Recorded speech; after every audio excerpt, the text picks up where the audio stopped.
तो यहाँ पे हम लोग एलिप्स एंड हाइपरबोला के जितने भी प्रीवियस ईयर में क्वेश्चंस आए हुए हैं वो अभी डिस्कस करते हैं। और ये सारे वही क्वेश्चंस हैं जब से जेईई मेन आपका ऑनलाइन होने लगा। ओके, तो सबसे पहला क्वेश्चन हम लोग अभी डिस्कस कर रहे हैं। इसमें लिखा है in an ellipse with centre at the origin if the difference of the length of major axis and minor axis is 10 and one of the foci is at 0,5 root 3 then the length of lattice rectum is। तो बच्चों अगर आप इस question को ध्यान से पढ़ रहे होंगे तो एलिप्स का डायग्राम बनाते ही आपको ये फीलिंग आएगी कि इसका जो फोकाई गिवन है, ध्यान से देखिए, इसका जो फोकाई गिवन है वो y एक्सिस पे गिवन है। इसका मतलब ये एलिप्स जो होगा इसकी मेजर एक्सिस y एक्सिस होगी। तो मैं इसको दोबारा बनाने की कोशिश करता हूँ, जस्ट वेट। ये कुछ ऐसा एलिप्स होगा, आप समझ पा रहे हैं? ये जो होगा कुछ इस तरह से आपको एलिप्स नजर आएगा। अब यहां पर आपके पास दिया गया है in an ellipse with centre at origin. तो सेंटर बच्चों इसका ओरिजिन पे ही है, तो इसका मतलब ये शिफ्टेड एलिप्स तो नहीं हुआ, यानी आपको शिफ्टिंग कुछ नहीं करनी है। इसके अलावा आपके पास दिया है कि इसमें जो फोकाई है उसके कोऑर्डिनेट दिए हैं। ये कोऑर्डिनेट आपके पास गिवन है 0,5 रूट 3। उसके बाद लिखा है difference of the length of major axis and minor axis. बच्चों इसमें मेजर एक्सिस होगी, उसकी लेंथ होगी 2b और माइनर एक्सिस की लेंथ होगी 2a। अगर हम उनका डिफरेंस करने तो वो डिफरेंस आता है 10 यूनिट। ये बात आप समझ पाए? उसके बाद बच्चों यहाँ पे पूछ रहा है then length of latus rectum. Latus rectum की लेंथ क्या होगी ये हमें बतानी है। ओके, तो लेटिस रेक्टम आप लोग सभी समझते हैं, उसी की लेंथ को हम लोग डिस्कस करेंगे। ओके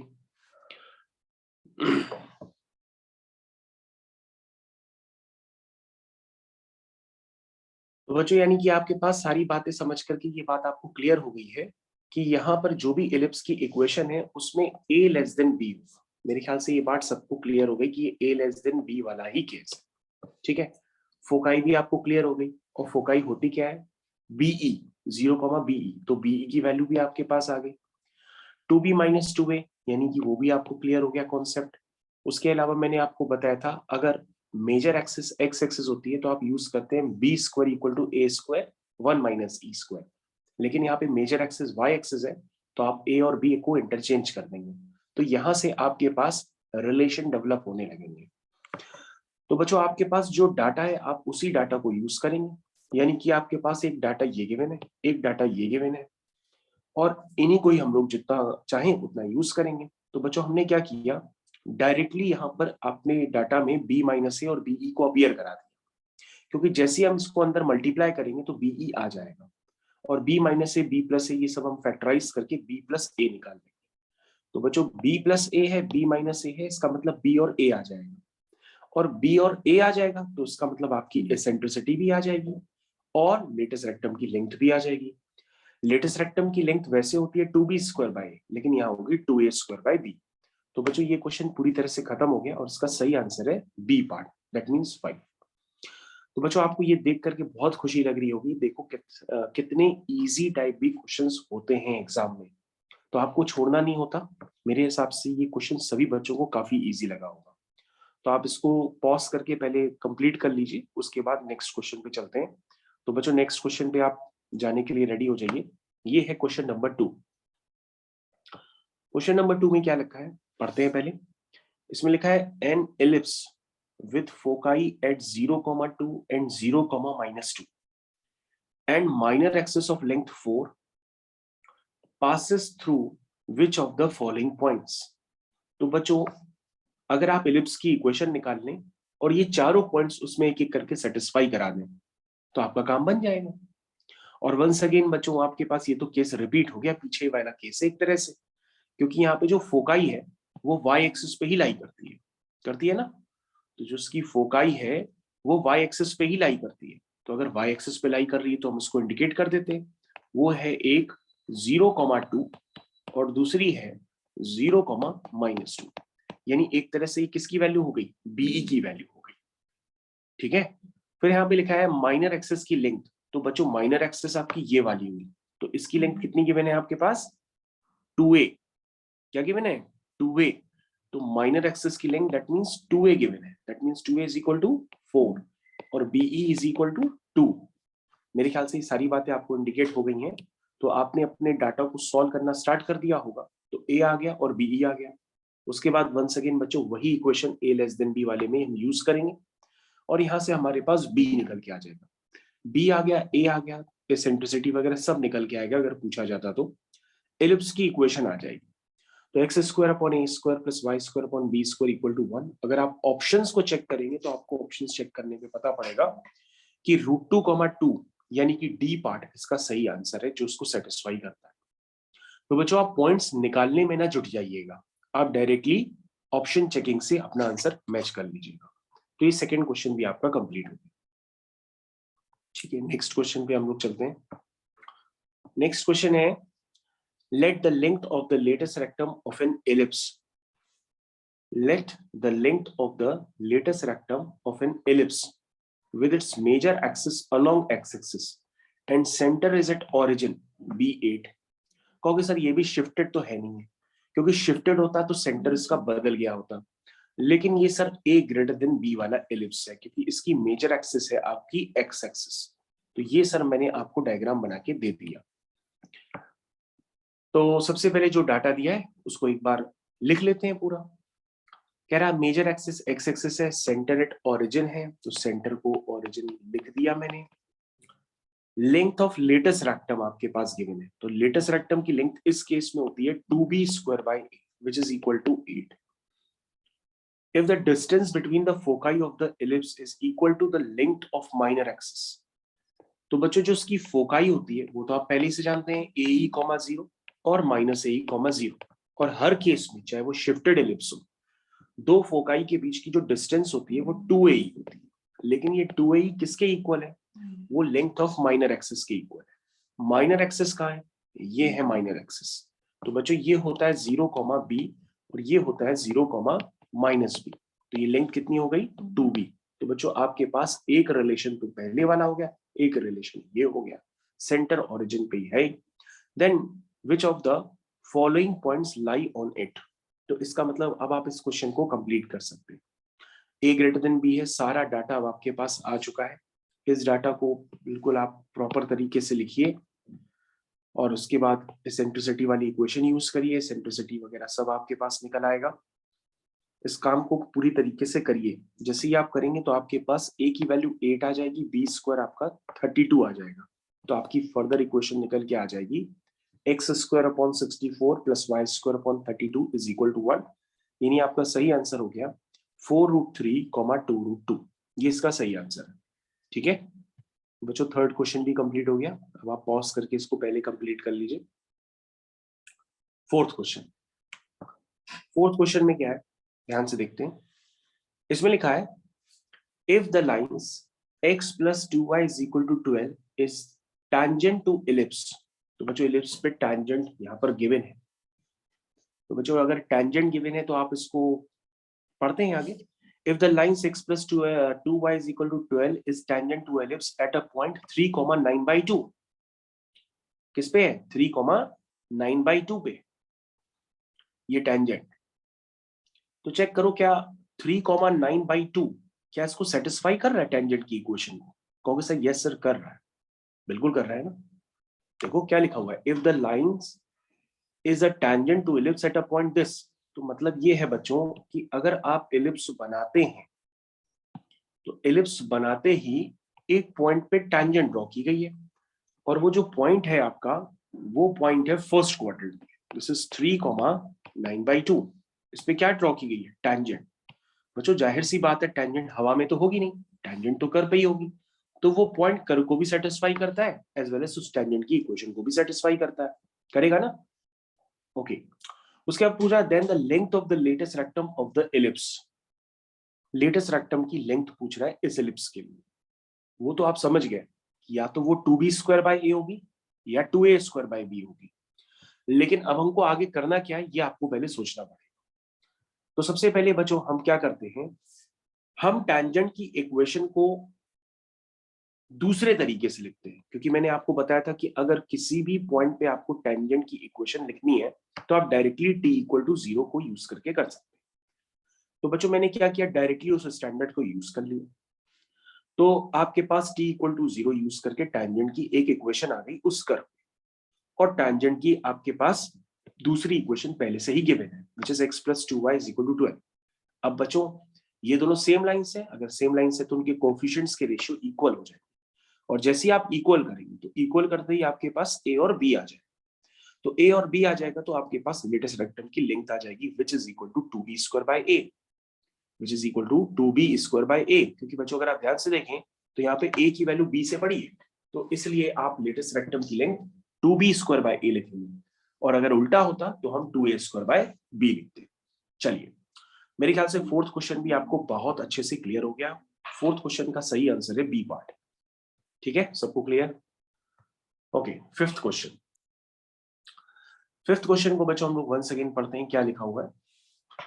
लिखा है let s and s dash be the foci of ellipse. तो बच्चों कुछ बुक्स में फोकाई को f1 f2 से रिप्रेजेंट करते हैं, f डैश से भी रिप्रेजेंट करते हैं, s डैश से भी रिप्रेजेंट करते हैं। Let S and S dash be the foci of ellipse and B be any one of the extremities of its minor axis. तो बच्चों आपको सिर्फ ध्यान से पढ़ना है, समझना है। मेरे ख्याल से आप लोगों ने समझना स्टार्ट कर दिया होगा। Let S and S dash be the foci of ellipse and B be any one of the extremities of its minor axis. तो बच्चों माइनर एक्सिस ये, और माइनर एक्सिस के एक्सट्रीमिटीज यानी कि दो एंड पॉइंट्स हैं। एक्सट्रीमिटीज का मतलब उसके एंड पॉइंट्स, उसमें से एक पॉइंट आपके पास गिवन है, ठीक है ना? वो क्या है? उसका नाम है बी। तो बी को लेट कर लो, दैट इज 0, बी। ठीक है, फिर क्या रहा? If triangle S dash B S, जन हमारा इसको बना लीजिए एस डैश बी एस एक राइट एंगल ट्राइंगल है और राइट एंगल बी पे फॉर्म हो रहा है। फिर कह रहा है कि area of triangle S dash B S 8 units है। तो पूछ रहा है length of latus rectum of ellipse क्या होगी।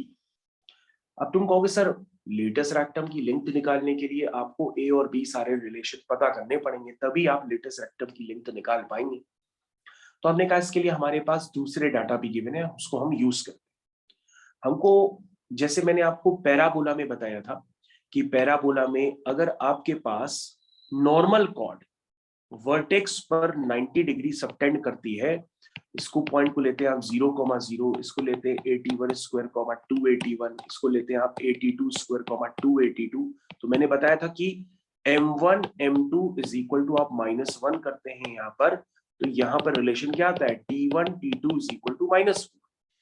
ये रिलेशन आपको मैंने बताया था कि अगर कोई नॉर्मल कॉर्ड होती है वो वर्टेक्स पे 90 डिग्री का एंगल सबटेंड करती है, तो उसमें भी आपने रिलेशन देखा था t1 t2 is equal to -4। और अगर कोई कॉर्ड फोकल कॉर्ड बन जाती है तो t1 t2 is equal to -1 होता है।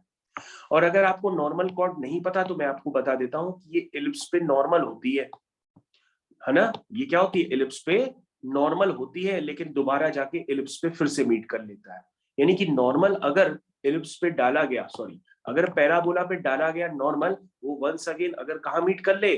उसी पैराबोला पे मीट कर ले, तो आपके पास t1 और t2 में यहाँ पे रिलेशन भी होता है। क्या होता है? t2 is equal to -t1 -2 bye t1। मेरे ख्याल से आपको याद आ गया होगा नॉर्मल कॉर्ड के केस में। ओके, उसी तरह से बच्चों आपको यहाँ पे भी कुछ दिखना चाहिए।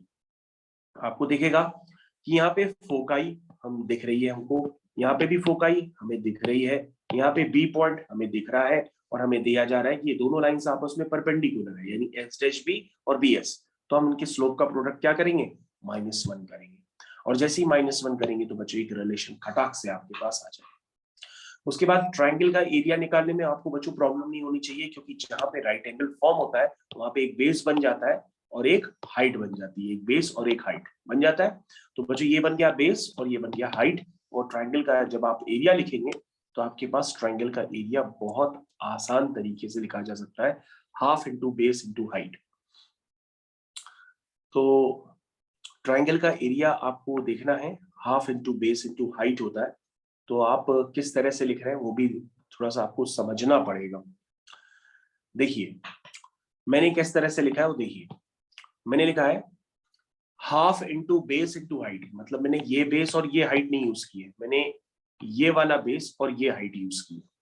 आप समझ रहे हैं, मैंने ये वाला बेस और ये वाला हाइट यूज किया क्योंकि ये यूज करना आसान है। क्योंकि अगर हम इनको यूज करेंगे तो क्वेश्चन तो होगा, लेकिन स्क्वायर रूट में लेंथ वगैरह आने लगेगी। ओके, तो आप समझ गए होंगे ट्रायंगल का एरिया मैंने यूज कर लिया क्योंकि एस डैश की लेंथ होती है 2a और वो वाली लेंथ बी यूनिट है। तो यहाँ से आपके पास एरिया को यूज करेंगे तो आपके पास बी आ जाएगा। उसके बाद बच्चों सदाबहार इक्वेशन आपके पास गिवन है, उसको यूज करेंगे तो आपका ए आ जाएगा। लेटेस्ट रेक्टम की लेंथ निकालेंगे तो 2b² से आपकी लेटेस्ट रेक्टम 4 यूनिट निकल करके आ जाएगी। तो मेरे ख्याल से बच्चों आपको इस क्वेश्चन में ऐसा कुछ खास दिखा नहीं होगा, सिर्फ नॉर्मल जो वर्किंग होती है कोऑर्डिनेट ज्योमेट्री वो यूज की गई है और कुछ भी नहीं। कि भाई लाइंस है परपेंडिकुलर है तो स्लोप का प्रोडक्ट -1 कर दो, ट्रायंगल का एरिया गिवन है तो ऑब्वियस सी बात है ट्रायंगल का एरिया यूज कर। अब यूज करने के ऊपर है, अगर आप थोड़ा सा बड़ा करेंगे तो भी क्वेश्चन हो जाएगा, और अगर आपको दिमाग में स्ट्राइक कर गया कि ये लेंथ और ये लेंथ पहले से ही नोन है तो जल्दी हो जाएगा। ठीक है, ओके चलिए, तो आगे आपके पास आ गया क्वेश्चन नंबर 6। क्वेश्चन नंबर 6 के लिए रेडी हो जाइए। इसमें लिखा है if the normal to the ellipse at a point P on it parallel to the line 2x plus y is equal to 4। One second बच्चों, हम लोग क्वेश्चन को रिपीट कर रहे हैं। क्या लिखा हुआ है? लिखा है if the normal to the ellipse at a point P on it parallel to a line 2x plus y equal to 4। तो बच्चों अगर आप इसको एप्लीकेशन ऑफ डेरिवेटिव को भी यूज करके करना चाहें तो कर सकते हैं। कैसे करेंगे? अगर आप एप्लीकेशन ऑफ डेरिवेटिव यूज करेंगे, आप कहेंगे सर ये जो नॉर्मल है ना वो उस लाइन के पैरेलल है, यानी नॉर्मल का स्लोप और इस लाइन का स्लोप क्या होगा? सेम होगा।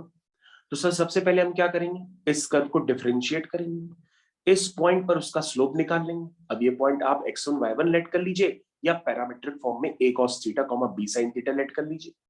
पैरामीट्रिक फॉर्म यूज करेंगे तो आपके पास थीटा ही वेरिएबल होगा, वरना आपके पास दो वेरिएबल बन जाएंगे। तो बच्चों इस पॉइंट पे स्लोप निकल आएगा तो -1/m करेंगे तो नॉर्मल का स्लोप आ जाएगा। नॉर्मल का स्लोप आ जाएगा तो नॉर्मल का स्लोप तो हमको पहले से ही पता है, क्योंकि हम ये जानते हैं कि नॉर्मल किसके पैरेलल है, नॉर्मल इस लाइन के पैरेलल है which is 2x plus y equal to 4। और बच्चों अगर आपके पास रिलेशन आ गया तो उस रिलेशन को यूज करके आप क्वेश्चन करना स्टार्ट करते हैं। और अगर बच्चों अगर आप एप्लीकेशन ऑफ डेरिवेटिव को नहीं यूज करेंगे तो वो भी क्वेश्चन हो जाएगा, उसमें भी कोई प्रॉब्लम नहीं है। लिखा है if the normal of the ellipse at a point P it is parallel to the line this and a tangent to the ellipse at P passes through 4,4। कह रहा कोई टेंजेंट है वो 4,4 से पास करती है। ठीक है, और बच्चों अगर 4,4 पे अगर आपको डाउट हो कि वो P पॉइंट ही है या अलग है तो आप क्या करो, 4,4 को एलिप्स की इक्वेशन में पुट कर दो, वो उसको सेटिस्फाई नहीं करेगा। इसका मतलब Q पॉइंट दूसरा है P के अलावा। तो ये पूछ रहा बताओ कि PQ की लेंथ किसके इक्वल होगी, तो तुम कहोगे सर Q तो पता ही है, सिर्फ हमारे टारगेट है कि P पॉइंट को हम निकालें, है ना। तो आप ऐसे भी कह सकते हो कि P पॉइंट किसका इंटरसेक्शन पॉइंट है, उस पॉइंट पे टेंजेंट और नॉर्मल का इंटरसेक्शन पॉइंट है, ऐसे भी कह सकते हैं। और अगर हमें टेंजेंट का इक्वेशन लिखनी है तो हम इक्वेशन भी लिख सकते हैं। कैसे लिखेंगे टेंजेंट की इक्वेशन? क्योंकि हमें नॉर्मल की इक्वेशन पता है, उसका परपेंडिकुलर टेंजेंट की इक्वेशन हो। क्यों भाई? चलिए बच्चों बहुत सारे आपको मेथड बता दिए, चलिए क्वेश्चन कर ही लेते हैं। सबसे पहले आपके पास एलिप्स की इक्वेशन दी थी, उसको स्टैंडर्ड फॉर्म में लिख दिया। क्लियर कट नजर आ रहा है कि a ग्रेटर देन b है, इसलिए मैंने वैसा ही आपको डायग्राम बना के दिया। उसके बाद बच्चों मैंने बताया एलिप्स में जो भी हम सर्किल में एज्यूम करते हैं a cos theta a sin theta, ellipse में होता है a cos theta b sin theta. ये बच्चों पैरामीट्रिक फॉर्म मैंने ले ली। उसके बाद बच्चों ये वाली जो नॉर्मल है वो गिवन लाइन के पैरेलल है, तो मैंने क्या किया, मैंने लिखा कि इस लाइन का जो स्लोप है वो क्या है, 1/2। मेरी बात समझने की कोशिश करिए, हो सकता है काफी लोगों को समझ में ना आई हो। आपके पास इस लाइन का स्लोप गिवन है ना, तो इस लाइन का भी स्लोप आ जाएगा, और इस लाइन का स्लोप आ जाएगा तो आप क्या लिख लेंगे, क्या लिख लेंगे, ध्यान दीजिएगा 1 मिनट। तो बच्चों आपके पास P पॉइंट पता है, Q पॉइंट पता है, तो आप PQ का स्लोप भी लिख सकते हैं y2 minus y1 upon x2 minus x1। तो बच्चों आप एक काम कर लीजिए, P पॉइंट को आप लिख लीजिए, ऐसे कंफ्यूजन आएगा। तो P point is 2 cos theta, √3 sin theta, ये मैंने लिख दिया। अब PQ लाइन का स्लोप लिखिए और उसको 1/2 के इक्वल कर लीजिए। तो बच्चों आपके पास एक रिलेशन आ जाएगा थीटा, और वहां से थीटा आप निकाल लेंगे automatically, which is equal to 120 degree. और थीटा बच्चों अगर 120 डिग्री आ गया तो आपके पास वो पॉइंट आ जाएगा P। और बच्चों अगर वो P पॉइंट आ गया तो उसके बाद आप डिस्टेंस निकाल लेंगे, यानी कि लेंथ निकाल लेंगे PQ की। तो बच्चों यहाँ पर आपको घबराने की जरूरत नहीं है, यहाँ पर एक छोटा सा बस रिलेशन बनेगा ट्रिग्नोमेट्री का। इस रिलेशन को देख करके आपको घबराना नहीं है कि हम उसको सॉल्व कैसे करें, क्योंकि इतनी ट्रिग्नोमेट्री सभी बच्चों को आनी चाहिए, which is the form of a cos theta plus b sin theta. मेरे ख्याल से या तो याद आ गया होगा कि इसको सिंप्लीफाई कैसे करते हैं। इसको under root of a square plus b square, याद आ गया, sin x प्लस थीटा या sin x माइनस थीटा में कन्वर्ट कर लेते हैं। तो यहाँ पे मेरे ख्याल से सबको याद आ गया होगा। तो बस बच्चों वही किया है और यहाँ से आपके पास थीटा आ गया 120 डिग्री। अगर बच्चों ये बात अभी भी नहीं समझ में आ रही है तो आपको मैं बता देता हूँ, ये आपने कहाँ पढ़ा था। ये आपने ट्रिग्नोमेट्री में पढ़ा था, जब हम फंक्शन की मैक्सिमम और मिनिमम वैल्यू निकालते थे। फंक्शन आपका होता था a sin x plus b cos x type का, है ना। तो वो उसकी वैल्यू आपको याद होगी कि उसकी प्रूविंग हम कैसे करते थे, वही चीज है ये। ओके बच्चों, 6th क्वेश्चन तो आपका पूरी तरह से कंप्लीट हो गया। चलिए इस क्वेश्चन नंबर 7 पे आते हैं और 7th क्वेश्चन पे मूव करते हैं। तो 7th क्वेश्चन से पहले देखो इसमें क्या लिखा है, if tangents are drawn to the ellipse at all points on the ellipse other then its 4 vertices, then the midpoint of the tangents intercepted between the coordinate axis lie on the curve। तो बच्चों सबसे पहले आप ये जो 7th question है उसको ध्यान से इसकी पहले लैंग्वेज समझिए, तभी आप क्वेश्चन कर पाएंगे। इसमें लिखा है if the tangents are drawn to the ellipse at all the points on the ellipse other than its vertices।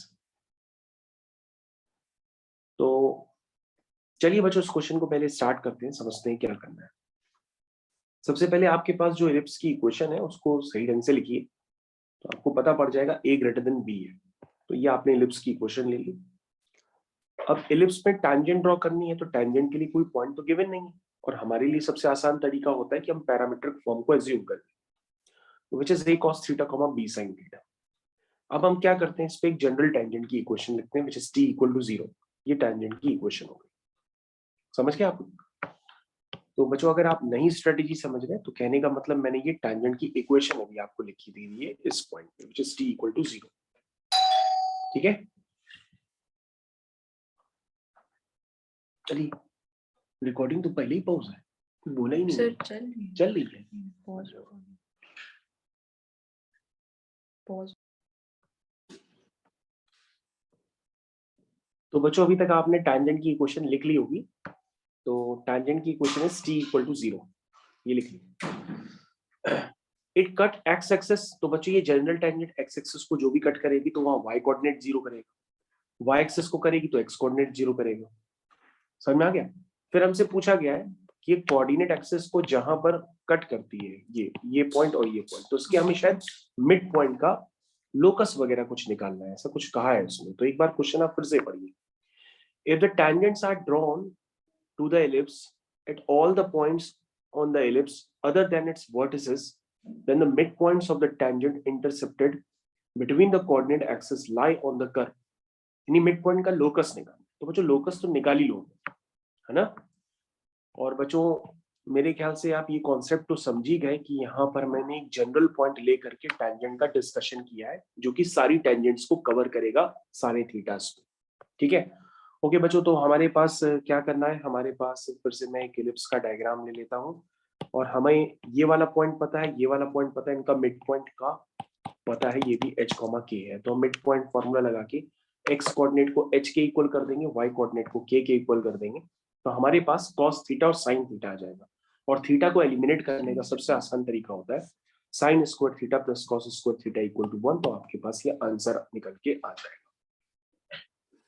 तो बच्चों ये क्वेश्चन एग्जाम में ऑलरेडी आया है, तो बच्चों ने गलत भी किया है। बस इस तरह से गलत किया है कि बच्चों ने क्या किया, वो टैंजेंट की इक्वेशन समझ नहीं पा रहे थे, जबकि टैंजेंट क्या है, उन्होंने सोचा कि टैंजेंट जो है यहाँ पे ड्रॉ करें, यहाँ पे ड्रॉ करें, यहाँ पे ड्रॉ करें, यहाँ पे ड्रॉ करें, तो वो सारी टेंजेंट्स का डिस्कशन कर रहे थे, लेकिन सारी टेंजेंट्स का डिस्कशन नहीं करना है, हमने एक जनरल पैरामीटर लेकर के टेंजेंट का डिस्कशन किया और उसके मिड पॉइंट का लोकस निकाल दिया। ठीक है, मेरे ख्याल से ये बात आप समझ गए होंगे कि पैरामीट्रिक फॉर्म को अगर हम यूज करते हैं तो क्वेश्चन करना बहुत जल्दी आसान हो जाता है बल्कि।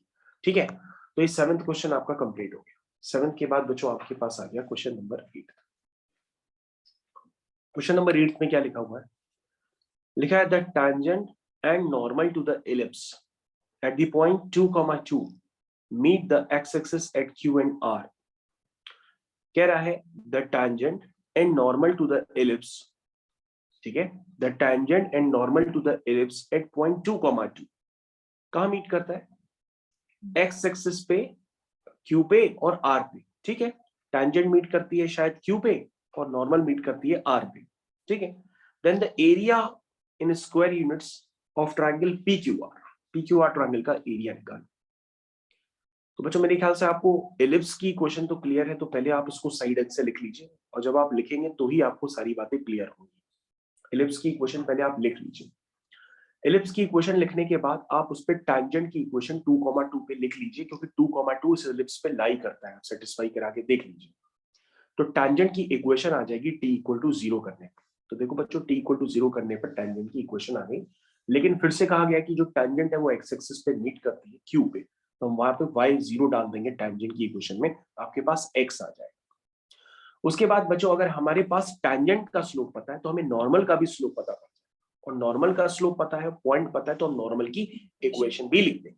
और नॉर्मल की इक्वेशन लिखने के बाद नॉर्मल एक्स एक्सिस पे मीट करता है 4/5, 0 पे। मेरे ख्याल से सबको यहाँ पे बहुत अच्छे से क्लियर हो गया।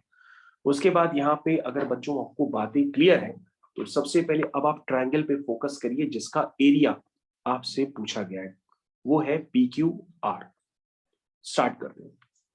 तो ट्रायंगल का एरिया मैंने कैसे लिखा है जरा इसको समझिएगा। ट्रायंगल का एरिया होता है half into base into height. ठीक है, तो हमने क्या लिया है, हम कैसे कर रहे हैं वो समझिएगा। ये आपका बेस है, हालांकि बच्चों एक दूसरे तरीके से भी किया जा सकता है, क्योंकि आपको R पॉइंट पता है, Q पॉइंट पता है, तो आप इसका बेस निकाल लो डिस्टेंस फॉर्मूला से निकाल लो तो भी आंसर आ जाएगा। मतलब इसको बेस मान लो और इसको हाइट मान लो, क्योंकि ये दोनों पॉइंट्स तो पता ही है ना, तो लेंथ आ जाएगी, तो भी ट्रायंगल का एरिया निकाल सकते हो। लेकिन किसी और वे से निकालना चाहो तो वो भी मेथड है। मैंने क्या लिखा, मैंने लिखा half into base into height. Base मैंने लिया है QR और QR की मैंने जो लेंथ लिखी है वो आपको क्लियर है कि नहीं ये आपको देखना पड़ेगा। मैंने QR की लेंथ लिखी है 16/3 माइनस 4/5। क्या ये आपको क्लियर है? मेरे ख्याल से क्लियर हो गई होगी भाई। Q कोऑर्डिनेट आपको पता है, R कोऑर्डिनेट पता है, अगर हमें ये लेंथ निकालनी है तो हम यहाँ पे डिस्टेंस फॉर्मूला लगाएंगे ना, या डायरेक्टली दोनों के x कोऑर्डिनेट को माइनस कर दे तो हमारे पास ये लेंथ आ जाएगी। समझ गए? और उसके बाद P पॉइंट की हाइट है तो बच्चों ये x एक्सिस, तो x एक्सिस से जो इसकी हाइट है वो कितनी है 2 यूनिट, तो half into base into height मैंने लगाया तो भी ट्रायंगल का एरिया निकल के आ गया। ठीक है, तो ये हो गया बच्चों क्वेश्चन नंबर 8। है बहुत इजी, बस आप टैंजेंट और नॉर्मल में कंफ्यूज ना हो, बार बार आप इक्वेशन लिखें, एप्लीकेशन ऑफ डेरिवेटिव यूज कर सकते हैं, कंडीशंस बताई थी t equal to 0, t equal to s1, ये सब यूज करिए, पैरामीट्रिक फॉर्म यूज करिए, आपका क्वेश्चन होगा किसी न किसी मेथड से। हो सकता है किसी मेथड से बड़ा हो, किसी मेथड से छोटा हो, लेकिन क्वेश्चन होगा जरूर। ठीक है, क्वेश्चन नंबर 9 लिखा है if the tangents on the ellipse 4x square plus y square equal to 8 at the point 1,2 and a, b are perpendicular to each other। ठीक है, तो लिखा है if the tangent on the ellipse at the point 1,2, तो बच्चों पहले 1,2 जरा check कर लो क्या आ रहा है, सेटिस्फाई करता है? हाँ बच्चों सेटिस्फाई कर रहा है, यानी 1,2 पे डाली गई टेंजेंट इस कर्व पे ही टेंजेंट। उसके अलावा a, b पे भी डाली गई टेंजेंट है, तो इसका मतलब ये दोनों ही पॉइंट कर्व पे लाई कर रहे हैं और इन दोनों पे डाली गई टेंजेंट क्या आपस में परपेंडिकुलर। तो पूछ रहा a स्क्वायर क्या होगा। तो तुम कहोगे सर बहुत आसान है, कुछ ऐसा खास इसमें नहीं है, क्योंकि हमारे पास एलिप्स की इक्वेशन तो पता है ना। एलिप्स की इक्वेशन पता है तो हम टैंजेंट की इक्वेशन तो डायरेक्टली लिख सकते हैं ना। टैंजेंट की इक्वेशन लिखेंगे तो टैंजेंट का स्लोप आ जाएगा ना। उसी तरह से बच्चों हमारे पास हम a, b पे भी टैंजेंट की इक्वेशन लिख सकते हैं, उसका भी स्लोप आ जाएगा। अब ये दोनों आपस में परपेंडिकुलर है टेंजेंट्स, तो इनके स्लोप का प्रोडक्ट हम -1 कर देंगे, तो हमारे पास वहां से कोई रिलेशन आ जाएगा, ये रिलेशन आ गया। उसके बाद बच्चों हम कहेंगे जो a, b है ये एलिप्स पे भी लाई करता है, तो हम इसको लाई करा देंगे, b की वैल्यू सब्स्टिट्यूट कर देंगे, तो आपके पास a निकल के आ जाएगा। तो आपके पास a² पूछा गया विच इज 2/17। ये आपका क्वेश्चन कंप्लीट हो गया। मेरे ख्याल से अब ये सारे क्वेश्चन बच्चों आप भी कर सकते हैं। क्वेश्चन नंबर 10, क्वेश्चन नंबर 10 में क्या गिवन है, लिखा है if the tangent to the parabola y² equal to x at a point alpha comma beta. ध्यान दीजिएगा, इसमें लिखा हुआ है if the tangent to the parabola y² equal to x at a point alpha comma beta. तो बच्चों ये point कहां पर लाई कर रहा है, मतलब पैराबोला पे ही लाई कर रहा है, क्योंकि लिखा गया है ना जो टैंजेंट है वो अल्फा कोमा बीटा पे ही ड्रॉ की गई है। If the tangent to a parabola y² equal to x at alpha comma beta is also a tangent to a ellipse। तो पूछ रहा अल्फा क्या होगा। तो बच्चों आप डायग्राम इस तरह से बनाओ ताकि वो दोनों पे कॉमन टेंजेंट नजर आए। तो बच्चों ये एलिप्स के लिए और ये पैराबोला के लिए, दोनों के लिए कॉमन टेंजेंट बन गई। ठीक है, मेरे ख्याल से सबको समझ में आ गया। अब ये बच्चों ये जो पॉइंट है, इस पॉइंट को आप अल्फा कोमा बीटा भी लिख सकते हैं, या अपने वेरिएबल रिड्यूस करने के लिए इसमें आप पुट कर दीजिए अल्फा और बीटा को। मतलब जैसे आप x की जगह पुट करेंगे अल्फा तो y आ जाएगा रूट अल्फा। आप ऐसे भी लिख सकते हैं, वरना बाद में एलिमिनेट कर लीजिएगा, एक ही बात है। तो बच्चों ये आपके पास एक पॉइंट आ गया, उस पॉइंट पे आप क्या करेंगे, टैंजेंट की इक्वेशन लिखेंगे। स्टार्ट करिए लिखना। चलिए, equation of tangent at alpha comma root alpha. बच्चों ये आपका मन है, आप अल्फा कॉमा बीटा पे भी लिख सकते हैं, बाद में आप एलिमिनेट कर लीजिएगा। तो हम थोड़ा सा जल्दी करना चाहते हैं तो हमने वहीं पे इसको एलिमिनेट कर लिया। चलिए, equation of tangent at tangent की इक्वेशन लिखते हैं बच्चों, लिखना स्टार्ट करिए। सबसे पहले मैंने पैराबोला पे टैंजेंट की इक्वेशन लिखी है, ठीक है। तो पैराबोला पे टैंजेंट की इक्वेशन लिखने के बाद आपके पास ये इक्वेशन इस तरह से आ गई, मतलब t इक्वल टू 0। अब बच्चों ये जो टैंजेंट है, मतलब ये जो पैराबोला की टैंजेंट है, ये किसको टच करती है, एलिप्स को टच करती है। तो बच्चों जाहिर सी बात है आपको कंडीशन ऑफ टेंजेंसी याद आ गई कि हम क्या करेंगे, यहाँ से y की वैल्यू उसमें पुट कर देंगे, x में क्वाड्रेटिक बनेगी। अगर ये एलिप्स के लिए टेंजेंट है तो उस इक्वेशन का डिस्क्रिमिनेंट हम 0 कर देंगे। जैसे बच्चों हम डिस्क्रिमिनेंट 0 करेंगे, वहां से हमारे पास अल्फा निकल करके आ जाएगा, और अल्फा आपका गिवन है कि पॉजिटिव है, तो आप पॉजिटिव वैल्यू अल्फा की एक्सेप्ट कर लीजिएगा, यानी कि 1 + √2। तो बच्चों कैलकुलेशन मैंने आपको शो कर दिया, वर्किंग वगैरह सब आपको करनी पड़ेगी, तो उसको कंप्लीट कर लीजिएगा।